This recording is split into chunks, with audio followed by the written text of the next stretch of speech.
I hacked my sister's PC and read her Facebook messages to learn the truth about her. This all took place many years ago when I was a freshman in high school. I'd bought an iPod Nano, which was hot stuff back then, with money that I'd earned by helping my neighbor, and as I didn't make much, I was pretty protective of my iPod. My scumbag sister had also recognized that it was worth a few hundred. As I later found out, she had stolen it and given it to a friend temporarily until the heat was off. I suspected this immediately when it wasn't on my desk, where I knew where I left it. I asked my parents if I'd done something that warranted punishment, but neither had touched it. Clearly, I needed evidence to pin my sister. As a freshman, I was pretty computer savvy. At the time, I was learning a few programming languages and had kind of a good feel for novice hacking. Nothing serious, but enough to get in trouble at school kind of thing. I got to work on a spy tool. My plan was to get into her email and Facebook, where I hoped to find evidence. At the very least, I could mess up her account and get revenge. A few hours of work later and the program was done. And it was way more than a simple spy tool. Although I honestly had no idea how to make a spy tool at the time, I damn sure knew how to write a batch file that would mess up your Windows partition 6 ways to Sunday. I'd basically written a carpet bomb that had the same icon as Internet Explorer. The virus, can I call it that, was armed when you replaced the default Internet Explorer exe file with the malicious file that shared the same file name and icon. Of course, when you went to run Internet Explorer, you set it off. The original file would be launched after the virus ran, so everything was still usable. Of course, my original goal was still carried out. I'd packaged in a simple keylogger, which records keystrokes, that any decent antivirus would have noticed instantly. But once my sister was out of the house, there was nothing stopping me from ripping her antivirus out by the roots, which I did, and then planted the virus. A few hours later, she came home and started her normal computer browsing. Logged in, opened Internet Explorer, checked Facebook and email. This was before Twitter, I guess, among other things. But today was a little different. She probably didn't notice, but Internet Explorer lagged a little bit when she opened it. That's because Internet Explorer had to execute a few little things before it extracted and then launched the real browser application. For instance, a few files, marked hidden with innocent names, were copied to her startup folder, waiting to execute at the next login. The keylogger was embedded deep into the system and was started right up, and within a minute her passwords were saved in a protected file log. She was completely unaware. Of course, that all changed in about 20 minutes. The virus, which was running in the background, ran a fake error message that caused a reboot. There appears to be a diverbam obstructing your flow of internet connection. Code red, reboot required.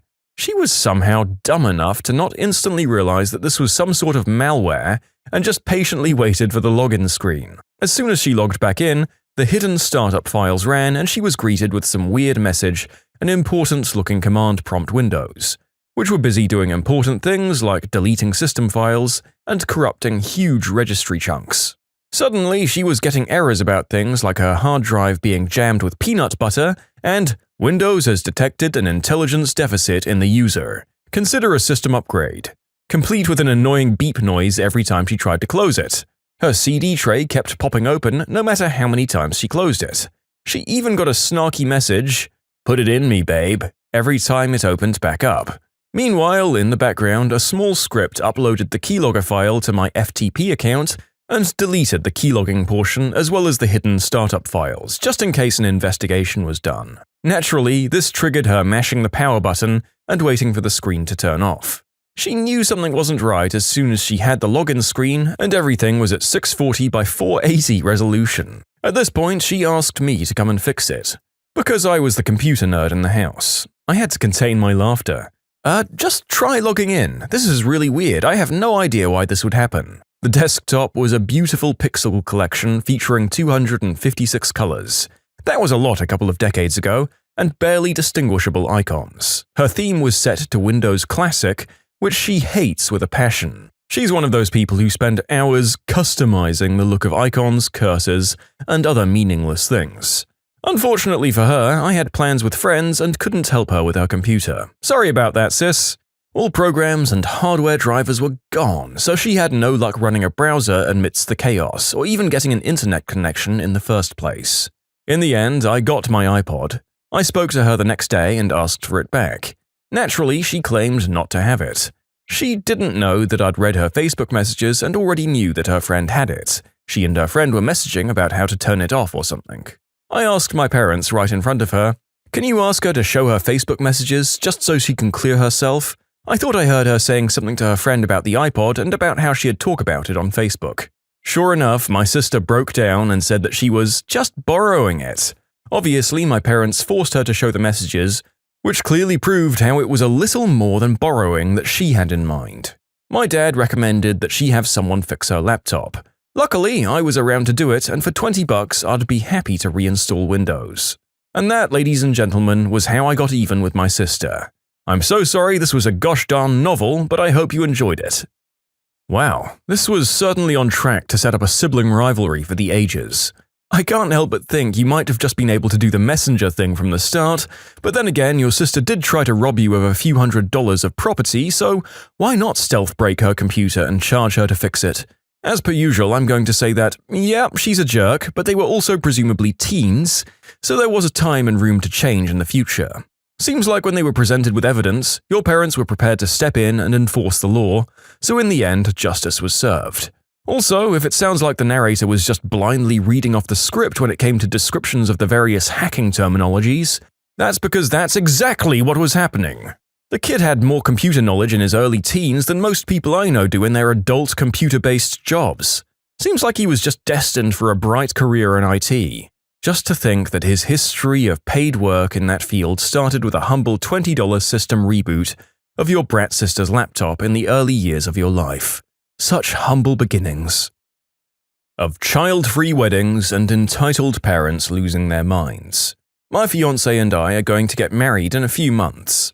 And we've decided we don't want kids at the wedding. Kids are loud, they run around, they break things, and we don't want to have to deal with that on a day that we're supposed to celebrate our relationship on. We've assigned the roles that are usually performed by children to our beloved pets.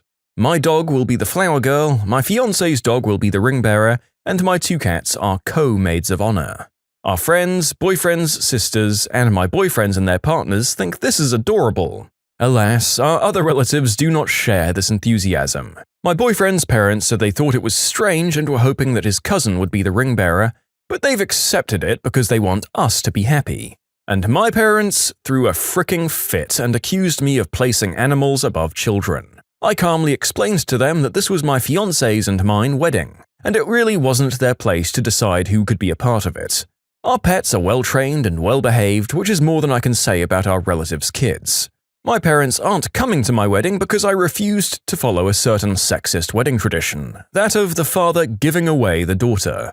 My dad told me that since I was robbing him of his moment, there was no reason for him to be there. Good fricking riddance.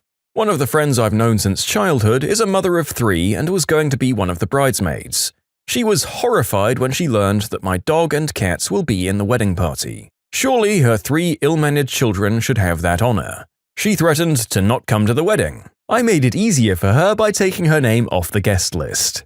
My cousin, who has 2 kids, told me, rather smugly, that she'd bring her kids anyway. When she and her family were actually there, surely I won't be able to do anything about it. I told her I'd have her husband, and her kids escorted out by security. And that shut her up. My fiancé's friend asked for him to make me replace my dog with his daughter as the flower girl. He was warned to never bring it up again. This wedding will be a special day for my fiancé and I, and we will not let other people's entitlement ruin it. And many of you in the comments have expressed concern that the wedding will be too stressful for our pets.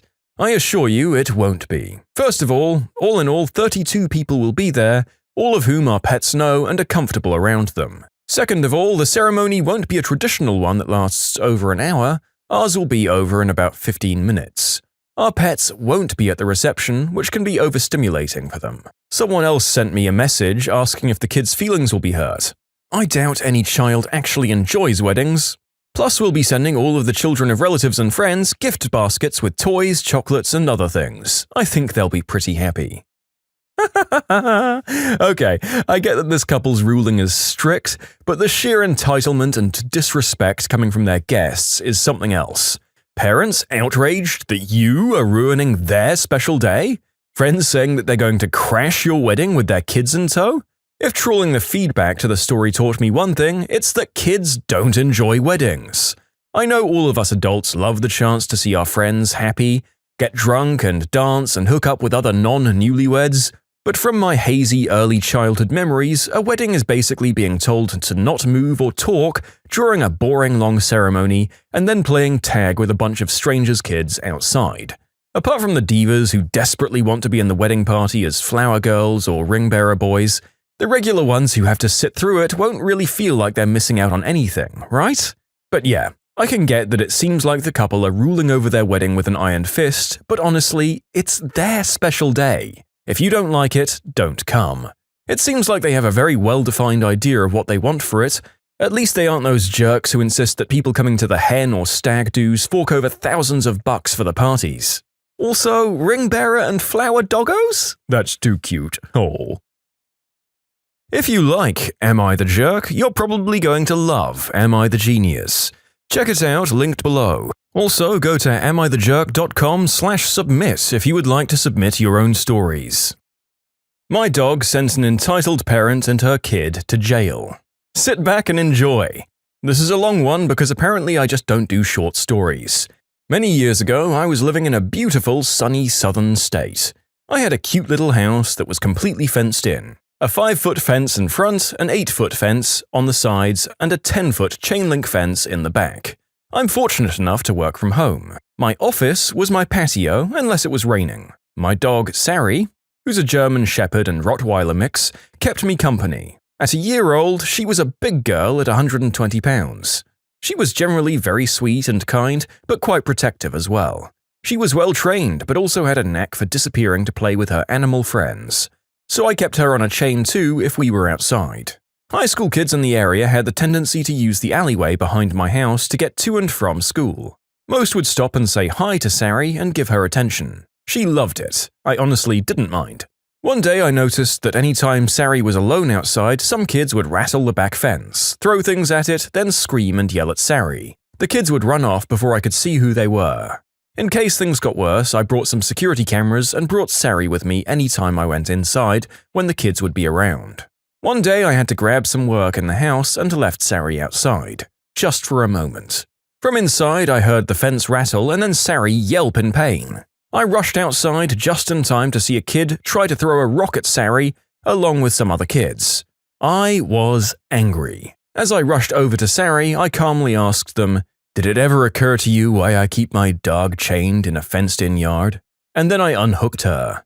Sari ran at my back fence, the 10-foot-high one, and climbed over it. The kids started running down the alley with Sari right behind them, barking away. I let her go about half a block, then whistled for her. She came trotting back as happy as can be. I checked her over and gave her a treat. She was fine. A couple of hours later, one of the kids came back with his mother. She was screaming, "You fricking B-word, you had your dog attack my son. He was only having a fun time. He's just a boy." This kid was at least 16 years old, by the way. "You scared him. He was just having a joke. You had no right to do that. I'm calling the police and having that dog fricking shot." And on she went. I literally couldn't get a word in. Then she started threatening me. So I called the police. The operator could hear her screaming as plain as day, even though she was at least 40 feet from me. The police showed up in about 5 minutes with 2 cars. I guess they were in the area. 4 officers, all very nice guys. 2 of the officers came to talk to me, and the other 2 talked to Karen and her son. Karen never stopped screaming and cussing. I explained what had happened and showed the video to the officers. I show all of Sari's vet and training paperwork and I filed a report.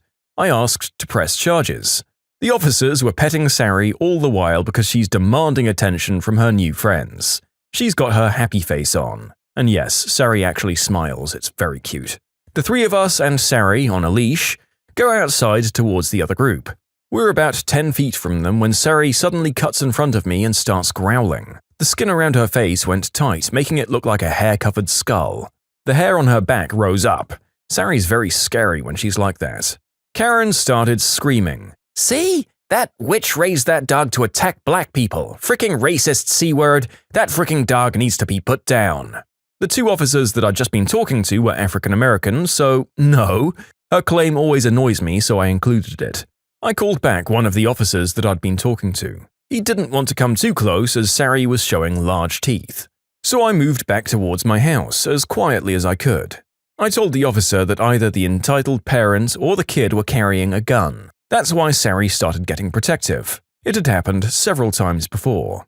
I guess to err on the side of caution or to shut me up, he decided to search Karen and the kid. Karen had an unregistered piece. The kid had a 6-inch switchblade, which is not legal in that state. So, in addition to a charge of animal cruelty, they got nailed for carrying a concealed weapon, being in possession of said weapon while on probation, resisting arrest, and a couple of other charges. Karen never stopped screaming the entire time this happened and while being driven away. I don't think that's how Karen or the kid expected to end their day, but I enjoyed it. Even better, I never saw her or her kid again, and the other kids stopped harassing Sari. What a good doggo. Yeah, this woman seems like a nutcase and clearly was no stranger to causing or at least being involved in crazy stuff before, given that she decided to show up to a neighborly dispute with an unregistered weapon, and a backup kid with a fricking switchblade. I'm glad the author in question didn't get her dog taken away. I'd say using one to chase and threaten the kid might have been a big deal, even if the kids were never actually in any danger, and it would also have been on your video evidence as well. Luckily, it seems like your dog was such a sweetheart that she immediately charmed the heck out of every single police officer who arrived on the scene, which probably alleviated some of that risk, and I'm sure that the Karen screeching inanely probably didn't do much to endear the cops to her either. Also, that kid has got to straighten things out. Throwing rocks at a crossbreed of two of the scariest breeds wasn't exactly a big brain move, although I guess he was doing it for street cred with his friends. Change course, kid. This way isn't going to work out well for you. Also, the author did post photos of the dog, and if you were still on the fence, I can nearly guarantee it would have changed your mind. What an absolute cutie and a sweetheart. Am I the jerk for expecting my adult daughter to pay back what she owes me? My daughter Aria, 21, abandoned us, her stepmother, young half-sister, and me, when she was 15 to go and live with my enabling ex-wife Sandra and her husband. Until then, we had 50-50 custody, but Sandra has always been less strict than me. She's always let Aria do what she wants and has never had any home rules. She also buys Aria everything she wants, so she'll want to live with her. Sandra lives in the same town where Aria's high school was, while I live 25 minutes away. So, one of my rules was that if she went to meet up with a friend there, meaning I had to drive her, the next time they met it was her friend's turn to come here. If the friend's parents didn't want to drive the kid here, then Aria wasn't allowed to meet them again while she was with me. Everything was fine that way for years. The major fallout happened in her last year of high school. She was 15. She went on a trip to another country with her school and didn't bother to send more than a couple of texts when she was away for 5 days. So I decided to ground her because she had to learn respect and to show some love for her family. She insisted that she had sent messages to her mother, but her stepmother and I had barely heard from her. She's never had a lot of friends, but she had been invited to some popular girl's party. This was my punishment, not going to that party after forgetting about her family. She got upset and started calling her mother to come and pick her up, but it was illegal to get her if it was my week. Plus, she wanted to go to her mother's because Sandra would lift my punishment and let her go to the party. Her mother came by at the end of the week and I told Aria she didn't have to come back if she didn't want to. I waited, but I heard nothing from her again. Her sister kept asking me why she didn't come back to us, and I didn't know how to explain to her that she didn't love us and that she preferred staying with her mother, her parties, and her free-of-rules life. Over the years, we've communicated through lawyers because Sandra has zero intentions on helping me get my daughter back, as she finally has her to herself. They've been demanding that I pay for the child support even now that she's 21 years old. I have to pay for that and for half of her college expenses by law. When Aria turned 18, an adult, I started adding up everything I had to pay in an Excel that I send to Sandra when I update it, so she knows what damage she's doing to our daughter. I expect Aria to pay her debt, but I gave Sandra the option to pay for her, which she refused. We're now at $18,000.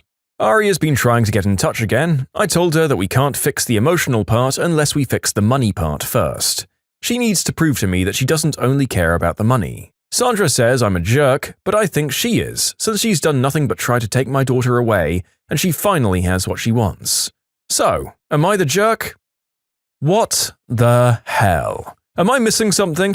What the actual crap is this author's deal? Sounds like his daughter was just kind of behaving like a normal teenage girl, and he's counting every dollar spent and social transaction to throw in everyone else's face for later. Also telling the other sister that Arya only doesn't want to be there because she, quote, doesn't love them? Cripes, it's just so skewed and manipulative. Good fricking luck trying to get the child support and stuff that you're legally obligated to pay back. Why on earth would any judge just rule that this kid should have to pay it? The author literally said that she could go and live with her mother if she wanted to, and seems furious that she took him up on it. Get effed, my dude.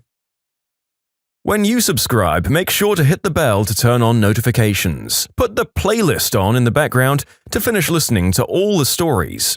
Or if you want to check out some great music, check out easymode.com. If you like Am I the Jerk, give Am I the Genius a shot. Everything linked in the description.